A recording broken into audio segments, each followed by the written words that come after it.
ഈശോ മിശിഹായ്ക്ക് സ്തുതിയായിരിക്കട്ടെ. ഭൂമിയിൽ സന്മനസ്സുള്ളവർക്ക് സമാധാനം.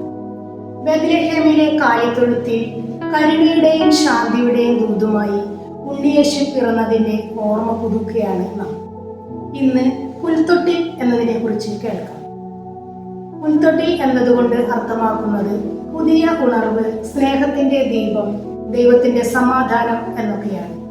കാലിത്തൊഴുത്തിലെ പുൽത്തൊട്ടിലിൽ കിടത്തിയിരിക്കുന്ന ഉണ്ണീശോയെ കുമ്പിട്ട് വണങ്ങുമ്പോൾ ദൈവം നമുക്ക് സമ്മാനിക്കുന്ന സ്നേഹവും സമാധാനവും നമ്മുടെ ഹൃദയങ്ങളിൽ നിറച്ച് പുതിയ ഉണർവ് അനുഭവപ്പെടട്ടെ.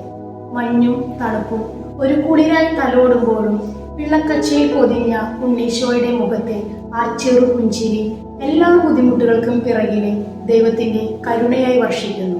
സന്തോഷവും സ്നേഹവും പരസ്പരം പങ്കിടുന്ന ഈ സുദിനത്തിൽ നമ്മുടെ ജീവിതത്തിൽ പുതിയ പ്രതീക്ഷകളെയും അനുഗ്രഹങ്ങളെയും കൊണ്ടുവരട്ടെ. ദിവ്യ ഉണ്ണീശോയ്ക്ക് ഹൃദയത്തിൽ ഒരു പുൽക്കൂട് ഒരുക്കുവാൻ നമുക്ക് സാധിക്കട്ടെ. ഏവർക്കും ക്രിസ്തുമസ് മംഗളങ്ങൾ. Thank U.